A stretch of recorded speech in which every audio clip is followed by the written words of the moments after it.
mom pops picked the car up for me. I look at the car. I'm like, hey, this is not the same car. They're like, what are you talking about? Yeah, it's the car. I said, nah, my car didn't have a dent in the hood. And then I looked at the paperwork, and the VIN numbers are different. So I'm saying, well, this ain't the car that I was supposed to get at this dealership. So I went back down there. I did not know what I know now. You know, pretty much is when I went in there, I was like, hey, you know, I became an emotional buyer. I'll put it like that. Became an emotional buyer. Because I was just like, yo, y'all gotta compensate me on some stuff here because you know this don't make sense. Which I'm right. Right. You gave me a different car than what we signed the paper agreement on. So, and the mileage was off. So I was like, okay, so y'all gave me this car versus this car. They said, oh, nah, it's the same car. I said, nah, look, this is the VIN number. I didn't have a dent. Oh, well, look, this is what we can do. We can fix the dent on the car. This and that. Yeah, I said, yeah, but that's not the car that I came here for. And they was like, well, I don't know what we can do for you. We can fix the dent. Da, da, da, da. I said, well, can y'all give me some money off for that? That was the problem. I said, can y'all? Instead of me saying, yo, I want some money off. If not, you can take this car back, you know, refund everything. And even though I had to take the L on the credit shit because my parents decided to finance the car for me at the time. So I felt like, damn, but if I do that, then, you know, I'll put a ding on their credit. You know, No. How long had you had a car when you took it back? No, I didn't have a car that long. I ain't had a You car had that long. 72 Like, hours. You could have gave the so, car back and the loan was been over. You could have 72 hours. right. So at that particular point, I was just like, I didn't know. I didn't know all of this. So I'm down there trying to do this at third.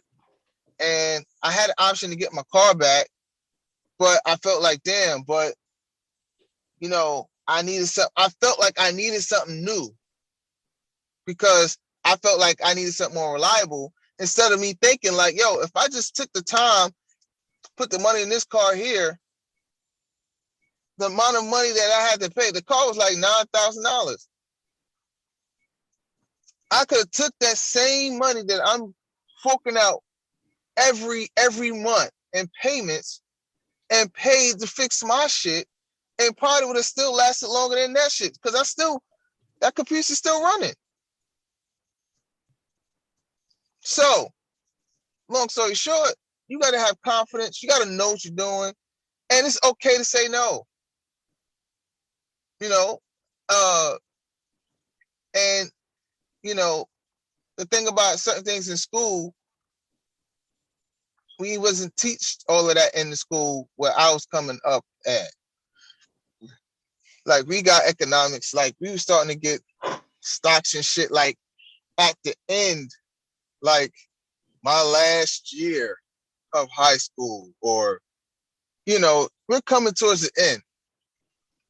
Your mind is not on trying to pass the class. Your mind on passing the class, but your mind is focused on passing the main classes that's going to get you have a 1 in 8 chance of getting. You know what I'm saying? It's not focused on, yo, I need to take this stock class. This stock class is going to make me pass. That ain't what it's about. That ain't what you're thinking about when you in high school. Now, versus other schools, if you go to a better school, they teaching you this probably elementary, junior high school, going on through high school. So you're getting that whole step of financial advisory before you even get to college. So, you know, I come to realize, man, you know, I didn't have that confidence. I didn't have the understanding. I didn't know all of that. Now I know. Like, I'm good now. I could go to the dealership and be like, nah, I don't want it. And not feel no kind of way about it. Like, most of my cars now, I buy used anyway.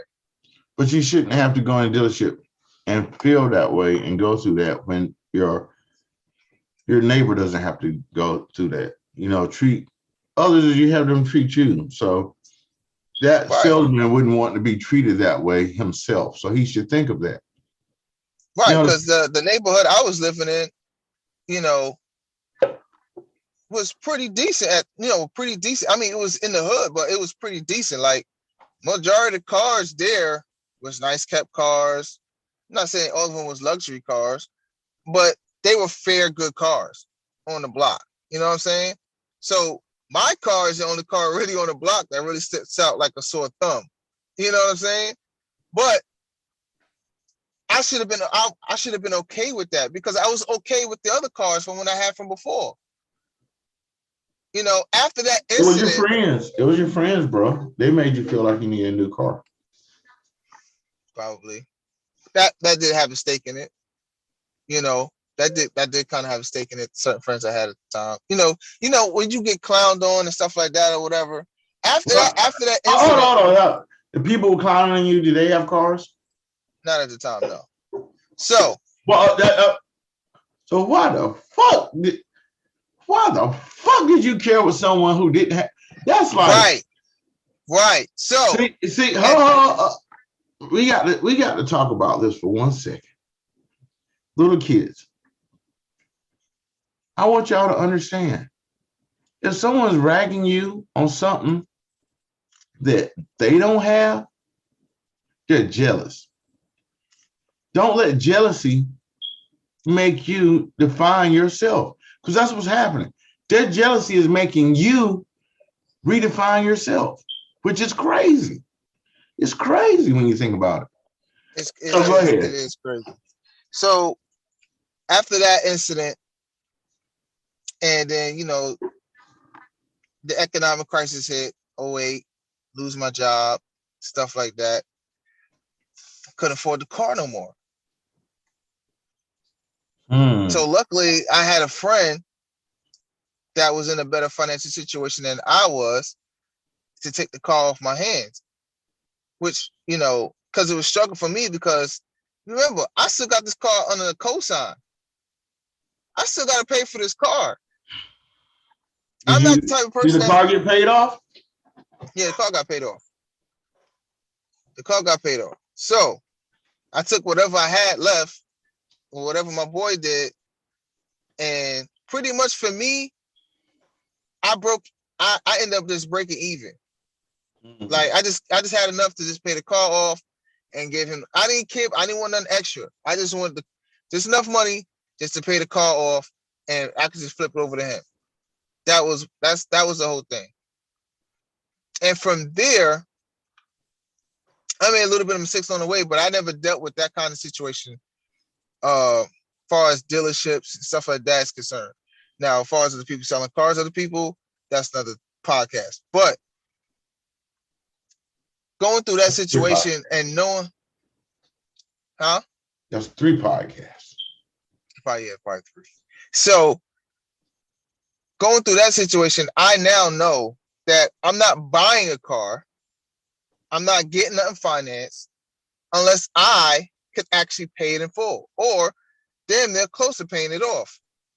If I have a game plan, what type of work I'm doing, but even then, I'm kind of skeptical about it too, because nothing in this life is guaranteed. Nope. So, I'm gonna live within my means, and I'll buy within my means. Now, as my means increase, then I will increase whatever I have. But until then, I'm gonna stay where I'm at. I'm gonna stay in my lane until I can get that increase. Because I don't want to go through what these farmers are going through. I don't want to go through life with all this extra stuff. Like, now I guarantee you, if those black farmers had an X amount of bread where they could go and say, well, you know what? I have enough money. I could go buy me the newest John Deere 3000. They're going to look at it like, oh, yeah, let me get that. See, that's the thing. The goalposts, we're starting just keep moving. And they keep moving it forward. And they do things to make sure every time we get close, they move it forward. Until we just stand up as a people and really just what Martin Luther King was saying, and another one of his speeches. Like when you break down the economy. We drive the economy. All we got to do is take our money out the economy. Don't spend your money in the economy unless you have to, which means we got to go by the bare minimum, which means we have to give up their fashion, their stuff. Means we have to shop amongst ourselves to build the dollar up like they did in Atlanta amongst ourselves. But that's the thing, they won't let your mentality get that way. So as we switch topics, as we get ready to end the show, I had to play this video first. Full disclosure, this video is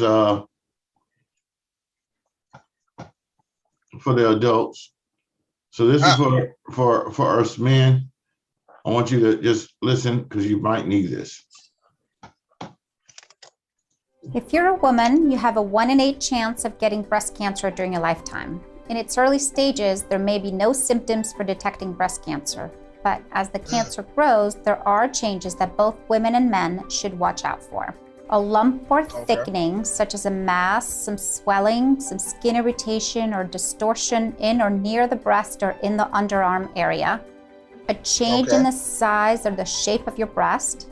A change in the color or the feel of the skin of the breast, the areola or the nipple. It might be dimpled, it could be scaly or puckered. You may notice nipple discharge, erosion, tenderness, inversion, which means that the nipple will be pointing inward. If you have a new finding that lasts 2 weeks or longer and that is unusual for you, reach out to your doctor. With early diagnosis, there's a 98% chance of surpassing the 5-year survival rate for breast cancer. Wow. So this is Breast Cancer Awareness Week, a month. And I had a friend who passed from it, Miss Dot, a few years back. And basically, I watched her as she got diagnosed, as she had her breast removed, as she went in remission, then got sick again, and then God rest her soul, she passed on. I have a sister who she had breast cancer, and I have some other friends who I know over the years who've had breast cancer and had to have their breast removed. One of my associates, elder woman down in New Bern, she just had hers done last year, and she had complications and was sick. So it's very serious, you know. And a lot of times I think women think men like following your breasts and they don't want you to do it or whatever. But if it's your wife, a lot of times we're really just touching to see if we feel something. And we're looking out for you. Make sure that you're okay. Making sure your breast is okay, because we want you to be around a long time. Healthy breast makes a healthy woman. And, you know, and a lot of women, I think they're taught not to touch themselves in certain ways. So a lot of times, that's why I play that video, the early signs. A lot of times you get the early signs and ignore them, right? And by the time you get it checked out, it's too late. So, you know, play this video back, look at what the lady said, you know, and your woman, you know, role play. You play doctor, check a breast. This is your time. You've got a couple more days left to get in there and role play with the breast. Make it happen. You know, enjoy the just time. Walk up on your wife, give her a big kiss, and then squeeze her and say, "I love boobies," and let me see if anything's wrong here. Everything feels good. Love you. I'll check you out tomorrow. And you know, make sure they're okay. You know. Right. Sometimes you might have to double check twice a day, you know, you just want to be super safe about this whole situation, because you don't want to lose them. I don't want to lose them. You don't want to lose them. So we and you on the same page here. And on a serious note, not only do women get breast cancer?